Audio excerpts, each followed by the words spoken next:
चप्पल चलेगा ना?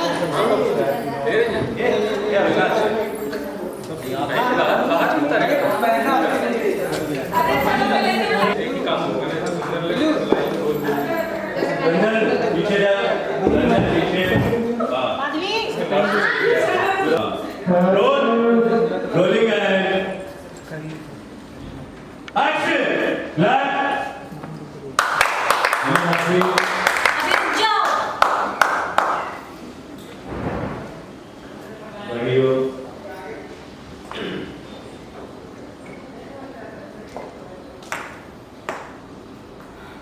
क्या तुम ताली नहीं बजाओगी?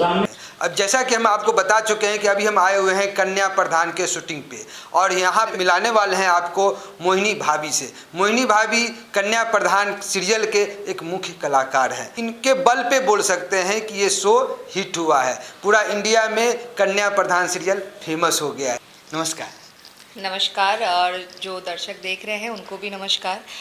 ये इनका बड़प्पन है जो इन्होंने कहा कि मोहिनी कैरेक्टर के वजह से ये शो हिट हुआ है। बिल्कुल गलत है ये, क्योंकि जैसे कोई भी शो हिट होने का रीज़न ये होता है बहुत अच्छी स्टोरी और सारे एक्टर्स का अपने आप में 100% देना, आपस की बॉन्डिंग, जो हमारी ऑफ स्क्रीन बॉन्डिंग है वो ऑन स्क्रीन बहुत ज़्यादा दिखता है, एक दूसरे को सपोर्ट करते हैं और सबकी अपनी अपनी मेहनत है और बस ये यही सारी वजह है। क्या है कि हीरा कभी अपनी जो है ना बड़ाई नहीं करते हैं, तो इनकी भी एक बड़कपन ही बोल सकते हैं कि अपनी तारीफ अगर मोहिनी की बात करूँ तो मुझे लगता है कि जो कोई भी ये सीरियल देखता होगा मोहिनी को गाली पड़ी होगी, क्योंकि बहुत ही ज़्यादा ख़तरनाक टाइप की लड़की है, मतलबी है थोड़ी और नेगेटिव है।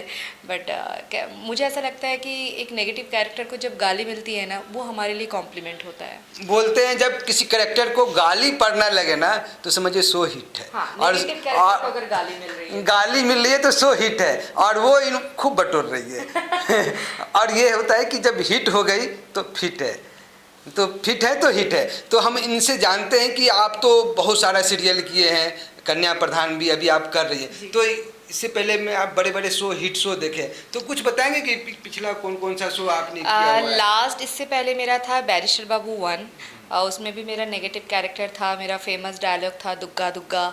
और सबसे ज़्यादा जिस सीरियल को आप लोगों से प्यार मिला है, मतलब मेरे कैरेक्टर को, वो है बेला चाची का। ये उन दिनों की बात है जिसमें भगवान झूठ ना बुलाए बहुत ज़्यादा अभी भी लोग याद करते हैं और भी बहुत सारे तारक मेहता लोग तो जानते हैं, तारक मेहता को कौन नहीं जानता है। मैं अब इस सीरियल की बात कर रहा हूँ कि इस सीरियल में आपका कैरेक्टर क्या है। मैं उन लोगों के लिए बात कर रहा हूँ जो अब तक हमारा सीरियल नहीं देखा है, जो इस पर लीड इंडिया के माध्यम से हम उनको बताने की कोशिश करेंगे कि आपका कैरेक्टर क्या है, किस तरह की अभी स्टोरी चल रहा है। जी, देखिए, ये मुझे जब ये शो ऑफ़र हुआ था, ये ना चुनाव के ऊपर था, जहाँ पे एक महिला प्रधान बनती है जो हमारी शो की मेन हीरोइन है आरती। तो कहते हैं ना कि हर परिवार में कोई बहुत अच्छा होता है, कोई बुरा होता है और कोई खलनायिका होता है। तो खलनायिका वाला पार्ट मेरा था, जहाँ पे मोहिनी जिसको प्रॉपर्टीज़ चाहिए, लेकिन वो ना उसकी एक अच्छी बात है कि वो पीठ पीछे शातिर दिमाग चलती है, लेकिन परिवार में अगर कोई कुछ बोलता है तो मानती भी है। उसकी सास कुछ या चचेरी सास कुछ बोलती हैं तो मानती भी है, भले वो खुश होके माने या दुखी होके माने, लेकिन वो इतनी फॉर्मेलिटीज़ कर लेती है। अब अभी जो हमारा ट्रैक चल रहा है कि अभी जो हमारे जेठ जी थे, जो मेन हीरो है हमारे, वो कुछ शादी उदी करके आ गए थे। अब भले वो शादी झूठी थी लेकिन लड़की गेम चल रही है। तो अभी परिवार जो है हमारी तिवारी परिवार थोड़ा स्ट्रगल कर रहा है, लेकिन कोई नहीं, नहले पे दहला जो आएगा ना बहुत भयंकर आएगा कहते हैं ना कि वो 100 सुनार का एक लोहार का, इस टाइप का कुछ। तो अभी ये चल रहा है कि भाई अभी आपकी बारी, आप चल लो। और सोचिए जब पूरा तिवारी परिवार एक साथ नहले पे दहला देगा तब क्या वो मंजर क्या होगा देखने का। आपका एक दिली इच्छा होता है शो में कि आप प्रधान बने, आपको प्रधान बनने नहीं दिया गया, आप कोशिश बहुत किए, क्या उम्मीद है कि आगे बन जाएंगे? देखिए, मुझे ऐसा लगता है कि इंसान जो चाहता है अगर उसको वो मिल जाए, जैसे कि ये शो है, अगर उसको वो मिल जाए तो फिर वो हासिल क्या करेगा? बाकी क्या रहेगा नहीं, पाने के लिए? जिम्मेदार किसको मानते हैं, क्यों नहीं बन देखिए, पाया? आगे जिम्मेदार इसके लिए एक तो नसीब और वही कर्मा मोहिनी जो इतनी बदतमीजी कर देती है, और कहीं ना कहीं आपके आज हस्बैंड तो नहीं है? मेरे हस्बैंड है, ये शो में बहुत ज़्यादा हैंडसम जो है वो मेरे ही हस्बैंड हैं, और हस्बैंड से बहुत ज़्यादा प्यार भी कहीं वो है। तो नहीं बनने दे रहा आपको? देखिए, बनने क्यों नहीं दे रहा है, ये तो है कि वो टांग लगा आरती देते हैं। नहीं, ससुर जी नहीं बनने दे रहे हैं, क्योंकि उनका अपना एक दिमाग चल रहा है, और अभी जो है वो भी एक हादसे में जो नई एंट्री हुई है उसको प्रधान बनाया गया है। लेकिन आगे क्या स्टोरी होगी हम भी नहीं जानते, लेकिन इतना पता है नहले पे दहला होगा, और जो लोग देखते हैं और जो नहीं भी देखते हैं ये शो से जुड़े, उनको तभी पता चलेगा, है ना। स्टोरी पता चल जाएगा तो फिर लोग देखेंगे क्या। चलो, ये तो हो गया सीरियल के बारे में और सीरियल की स्टोरी बताएं। अब अपने बारे में बताएं कि आप कहाँ से बिलोंग करते हैं, कहाँ पढ़ाई लिखाई किए और इस लाइन में कैसे आ गए? तो मैं कोलकाता से हूँ। मेरा जो घर है वो गड़बेता है, एक टाउन है, और पश्चिम मिदनापुर डिस्ट्रिक्ट है। मेरी बंगाली ग्रेजुएशन है, और बट तो इस लाइन में कैसे आ गए? फिल्म लाइन में तो बहुत स्ट्रगल और संघर्ष से भरा हुआ बिल्कुल, लाइन अभी भी है। है। मुझे लगता है एज एन एक्टर मुझे 9 साल हो गए इंडस्ट्री में, और जो मुझे ऐसा फील होता है, फील क्या, जो मैं हक से कह सकती हूँ कि एक एक्टर का ना कभी स्ट्रगल ख़त्म नहीं होता। आप कितने भी हिट शो कर लो, जब तक शो चल रहा है, फिर जब ख़त्म हो जाता तो या तो जो शो आपको चाहिए वो आपको नहीं मिल पाता, या जो आपको ऑफ़र हो रहा है उसमें आप सेटिस्फाइड नहीं हो।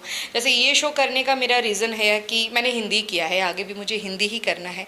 ये शो करने का रीज़न ये था कि इसमें जो मुझे जो कैरेक्टर ऑफ़र हुआ मोहिनी का, मुझे नेगेटिव करना बहुत पसंद है, क्योंकि जो आप रियल लाइफ में नहीं हो सकते हो वो आप पर्दे में दिख सकते हो, और ये आपके लिए बहुत बड़ा एक चैलेंज होता है। अगर आप सेट पे हेयर से लेके स्पॉट से लेके किसी को भी पूछोगे, मैं बहुत मस्तीखोर बनती हूँ, तो और मेरे साथ है कि आप मेरे साथ जैसे हो मैं आपके साथ वैसी हूँ। तो ये आना हुआ, मैंने ना बहुत पहले एक बंगाली टेलीफिल्म किया था जो ठीक से टीवी पे उतना टेलीकास्ट में, मेरे पापा बहुत खुश हो गए थे, और मैं 13 साल की उम्र से क्लासिकल डांस टीचर रही हूँ कोलकाता में। तो कहीं ना कहीं एक्सप्रेशन बहुत साथ दे देता है मेरा नेगेटिव कैरेक्टर करने में, और पापा का ड्रीम था कि बेटा तू टीवी पे आ जा, और 2012 में मेरे पापा जी का देहांत हो गया हार्ट अटैक से। तो पता नहीं, मैंने उनका सपना पूरा करने का सोचा, और आगे मुंबई आई, कैसे क्या होता गया, कहते हैं ना पापा का ऊपर से आशीर्वाद है, बस होता गया। आप पापा का सपना पूरा करने के लिए फिल्म लाइन में आए, और अपना भी इच्छा था कि सिर्फ पापा का इच्छा था? बचपन में देखो, बचपन में क्या होता है ना, हमारे बहुत सारे पंख होते हैं। आप पूछो क्या बनना है, कभी डॉक्टर बनना है, कभी इंजीनियर बनना है, कुछ ऐसे स्टे माइंड में कुछ नहीं रहता। लेकिन मेरा था कि या तो डांस कोरियोग्राफर बनना है या तो एक्टर बनना है, पर एक्टर उतना नहीं सोचती थी कि मुंबई आ जाऊंगी ऐसे करके, क्योंकि जैसे जैसे मैं बड़ी होती गई, मेरे डांस क्लासेस बढ़ते गए, एज एन टीचर मेरा थोड़ा नाम होता गया, तो मैं कोरियोग्राफर की तरफ ज़्यादा जा रही थी। लेकिन वो कहते हैं ना, एकदम से जज्बात बदल गया, वक्त बदल गया वैसा ही कुछ हुआ मेरे साथ, बस आ गए, और अभी जो है आप लोगों के साथ। आप एक बुलंदियों के शिखर पे हैं। आप आज आप अपने जो नीचे लोग स्ट्रगल कर रहे हैं, जो इस लाइन में आना चाह रहे हैं, तो आप भी बंगाल से हैं, और वहाँ के लोग भी अगर इस लाइन में आना चाहे तो उसे किस तरह से गाइड करेंगे, जो कि ये ऐसा आना है तो इस तरह से करना? जी, देखिए, सबसे पहले मैं बोलूँगी मैं अभी तक बुलंदियों में नहीं पहुँची हूँ, क्योंकि जिस दिन मैं ये सोचूंगी कि मैंने सब कुछ हासिल कर लिया, मैं एनजी हो जाऊँगी, मतलब है रिटायरमेंट ले लूँगी मैं।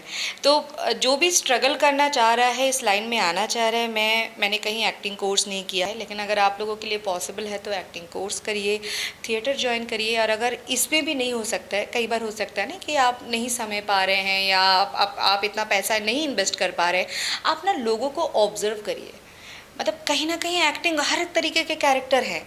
हम जो सीरियल्स में देखते हैं ना कहीं चाची, मामी, ताई या आस पड़ोस में ऐसे कैरेक्टर्स होते ही हैं। हर किसी का बोलने का ढंग अलग होता है, चलने का तरीका अलग होता है, हर किसी का सेंस ऑफ ह्यूमर अलग होता है। उसको ऑब्जर्व करना सीखिए। और इंडस्ट्री में 9 साल होने के बाद वही जो मैंने पहले बोला कि पेशेंस होना बहुत ज़रूरी है। आप अगर सोचेंगे आओ और रातों रात आप एकदम सुपरस्टार बन जाओ, या आप ऑडिशन दे रहे हो, एड़िया रगड़ रहे हो, नहीं हो रहा है, आपको कई बार ऐसा लगेगा किस लाइन में आ गए, गलत रास्ता चुन लिया। सब्र करना बहुत ज़रूरी है, क्योंकि हम लोग भी देखिए अभी ये शो जैसे ही बंद होगा, कभी ना कभी तो बंद होगा ना, 1 साल 2 साल 3 साल बाद फिर से हमें स्ट्रगल करना पड़ेगा, हमें हमारे मनपसंद कैरेक्टर पाने के लिए। और मैंने शुरुआती दिनों में 1 डे 2 डे कैमियो कुछ मैंने नहीं सोचा कि नहीं मैं एकदम से हीरोइन बनूंगी। मैंने नहीं सोचा था। मैं बस शुरुआत की और धीरे धीरे एक्टिंग अच्छी होती गई, लोगों को पसंद आने लगी और धीरे धीरे आगे बढ़ते गए। तो पहली बात तो आप एक्टिंग पे थोड़ा फोकस करिएगा और हाथ में ना बहुत ज़्यादा सब्र ऐसे मुट्ठी में बांध के लेकर आइएगा, क्योंकि ये ना मुझे लगता है जुआ की तरह है इंडस्ट्री। आपको रातों रात स्टार भी बना देगा या तो आपको 1 साल एड़िया रगड़ने के बाद कुछ मिल सकता है। मैडम आप तो बुलंदियों के शिखर पे हैं, आपको कौन नहीं जानता है। आपको अगर ये शो बंद होता है तो कल आपको दूसरा, उससे पहले ही आपको ऑफर आ जाएगा। लेकिन आप एक महिला हैं, लेडीज हैं, तो उन लोगों के लिए आप क्या बोलेंगे जो अपनी बेटियों को तो ज़्यादा प्रेफर करते हैं, लेकिन बेटियों को जैसे कोई फिल्म लाइन में गए, अरे देखो बेटी फिल्म लाइन में चले गए, नचनिया लाइन में हो गया, या फिर अभद्र भाषा का प्रयोग करते हैं। तो जब वो हिट हो जाती है, एक मुकाम पे आ जाते हैं, फिर उसी को तारीफ करते हैं, फिर मेरे बुआ को बेटी है तो ताऊ को ये है, तो उसको आगे बढ़ाने के लिए फिर वही आगे अप्रोच करते हैं। ये ना मेरे साथ जब भी इंटरव्यू होता है मैं चाहती हूँ इस तरीके का सवाल कोई करे, किया नहीं। इसका जवाब बहुत अच्छा है मेरे पास कि मैं जब इंडस्ट्री में आई थी ना, तो जैसे थोड़ा सा क्राइम पेट्रोल में आ गई या कहीं एक झलक किसी सीरियल में दिख गया, अरे ये क्या हीरोइन बनेगी, अरे इंडस्ट्री में पक्का गलत रास्ते में गई होगी। तो मुझे लगता है बचपन से ना हम एक बात सुनते हैं, भले लड़का हो या लड़की हो, 4 लोग क्या कहेंगे। तो देखो कहीं ना कहीं तो 4 लोग हैं, और ज़्यादा से ज़्यादा मुझे लगता है वो 4 लोग ना आपके घर वाले ही निकलते हैं, ठीक है, क्योंकि बाहर वाले आपके बारे में उतना जानते नहीं हैं। तो किसी से कोई मतलब भी नहीं हाँ होता है। तो मतलब और मैं जैसे नोन होती गई, लोग जानने लगे, सीरियल हिट होने लगे, तो मेरे दूर के रिलेटिव्स हैं, एकदम कड़वी सच बता रही हूँ, उनके घर में बच्चा भी पैदा होता है ना, उनका नैन नक्श मेरे पे जाते हैं। तो मुझे लगता है कुछ बोलने की ज़रूरत नहीं है, आप पे बस आपके मम्मी पापा का ब्लेसिंग होना ज़रूरी है। और प्लीज़ शॉर्टकट मत अपनाइएगा, क्योंकि कहते हैं ना सही लोग गलत लोग, अभी इंडस्ट्री ज़्यादा बदनाम है, लेकिन अगर देखा जाए तो गलत काम हर जगह पे होता है। वो आप पे डिपेंड है कि आप किस तरह से आगे बढ़ना चाह रहे हैं। अगर आप नहीं करेंगे, किसी की हिम्मत नहीं है आपसे कोई कुछ गलत काम करा दे, आज की लड़कियां ऐसे भी बहुत स्ट्रॉन्ग और समझदार हैं, तो मैं उनसे इतना ही कहूँगी, आप अपना काम करते रहो। जब आप जैसे जैसे तरक्की करोगे, लोगों की सोच अपने आप बदलती जाएगी, और अगर नहीं भी बदलेगी, आप अपने मम्मी पापा का ब्लेसिंग लो, अपने लाइफ में आगे बढ़ो। क्या फ़र्क पड़ता है कौन आपके बारे में क्या सही बताऊँ, मैं मुझे ना कंट्रोवर्सी बिल्कुल पसंद नहीं है, तो मैं ऐसा कोई रिप्लाई नहीं देना चाहती जिसमें कल जाके कुछ सवाल उठे। नेपोटिज्म में मैं यही बात कहूँगी, हाँ देखिए किसी किसी का तो जुगाड़ होता है कि किसी के चाचा दोस्त हैं, किसी के पापा दोस्त हैं, काम मिल जाता है, लेकिन एकदम से नेपोटिज्म को मैं ब्लेम भी नहीं करूँगी, क्योंकि अगर मैं कहूँ आलिया भट्ट की बात, मैं उनकी राजी मूवी या गंगूबाई देखूँ तो इतनी अच्छी वो अदाकारा हैं, तो वहाँ पे नेपोटिज्म कहाँ से मैं याद रखूँ। अगर किसी को किसी के सिफारिश से काम मिल रहा है और अगर वो एक्टर बहुत अच्छा है, तो हम उसको नेपोटिज्म देके उसके टैलेंट को तो नज़रअंदाज नहीं कर सकते। कास्टिंग काउच जी बिल्कुल है, सबको भुगतना पड़ता है। जैसे मैंने क्या कहा, आपके पास ऑफ़र आएगा, लेकिन वो आप पे डिपेंड है कि आपको करना है या नहीं है। ये तो चलिए फिल्म लाइन है, सब ऐसे बोलते हैं अरे फिल्म लाइन है, पता नहीं लोगों की सोच होती है थोड़ा ख़राब ही होगा। कई बार ऑफिस में जॉब के लिए जाओ तो ऐसा होता है, किटी पार्टीज़ में लोग क्या क्या करते हैं, तो जो पर्दे में है सबको दिखता है, गंदगी तो हर जगह है, इंसान की सोच में है। आप अपना नज़रिया जैसे बदलेंगे ना, चीज़ें आपको सब अच्छी दिखेंगी। तो ऐसा मैं किसी पे नहीं बोलूँगी कि ये सही है ये गलत है, सबकी अपनी सोच है। हो सकता है अभी जो मैं बोल रही हूँ उसमें 10 लोग एग्री करेंगे, 10 लोग डिसएग्री करेंगे। मैम ये आखिरी सवाल है जी, मैं ये जानना चाह रहा हूँ, एक बाइकआउट बॉलीवुड ट्रेंडिंग में चल रहा है, कुछ फिल्म फ्लॉप भी हो रहे हैं, लोग बोल रहे हैं कि बाइकआउट के कारण से हो रहा है, तो आपको भी ऐसा लगता है कि बाइकआउट से कुछ फ़र्क पड़ता है? बहुत ज़्यादा फ़र्क पड़ता है। देखिए क्या होता है ना, एक मूवी में सिर्फ हीरो हीरोइन तो नहीं होते हैं, बहुतों की मेहनत होती है। अगर हम एक सीरियल कर रहे हैं, देख आज मेरी इंटरव्यू हो रही है क्योंकि मैं एक्टर हूँ, लेकिन अकेले तो हम नहीं है ना, बहुत लोगों की मेहनत होती है। अब ये बात तो है, देखिए जहाँ जो कुछ भी हो रहा है कर्मा तो कहीं ना कहीं रिटर्न आता ही है। इसीलिए कहते हैं कि बंदूक की गोली और मुँह से बोली कभी भी रिटर्न नहीं आती, तो जब भी बोलो थोड़ा सोच समझ के बोला करो। आज अगर कुछ एक्ट्रेस हैं जो खुद चीख चीख के बोलते हैं बॉयकॉट करो, तो उनकी तो मूवी मैं भी बोलूँगी बॉयकॉट कर दीजिए जब वो इतना चाह रहे हैं। बाकी कुछ अच्छी मूवियाँ भी हैं, पहले देखिए। जैसे मुझे पर्सनली रक्षाबंधन बहुत अच्छा लगा, तो उसको बॉयकॉट मुझे समझ में नहीं आया। और हाँ, जो लोगों को इंडिया से डर लगता है, लेकिन अभी क्या हो रहा है ना, अभी 10 साल 50 साल पीछे जाके गड़े मुर्दे उखाड़ के बॉयकॉट, ऐसा लग रहा है पैटर्न चल रहा है, जैसे होता है ना एक टाइम पे एक ट्रेंड चलता है, तो इंस्टाग्राम के रील्स की तरह हो गया है। नहीं, देखिए अगर हम पुरानी गलतियां पकड़े ना, तो हम में से आप भी हैं, मैं भी हूँ, हम सब अपने लाइफ में कहीं ना कहीं गलती तो करते हैं, कोई परफेक्ट नहीं है। तो मैं बोलती हूँ कोई भी मूवी आए आप उसको देखिए, अगर वाकई में लग रहा है नहीं अच्छा है तो फिर उसको घटिया बोलिए, अगर अच्छी है तो सपोर्ट करिए। मैं मतलब एग्जैक्ट कोई एक परमानेंट अपना आंसर नहीं दे रही हूँ कि हाँ अच्छी बात है या बुरी बात है। मुझे ऐसा लगता है, मैंने रक्षाबंधन देखा, मुझे अच्छा लगा, और मुझे करीना कपूर की मूवी में उतनी इंटरेस्ट नहीं थी तो मैं गई नहीं देखने लाल सिंह चड्ढा बस।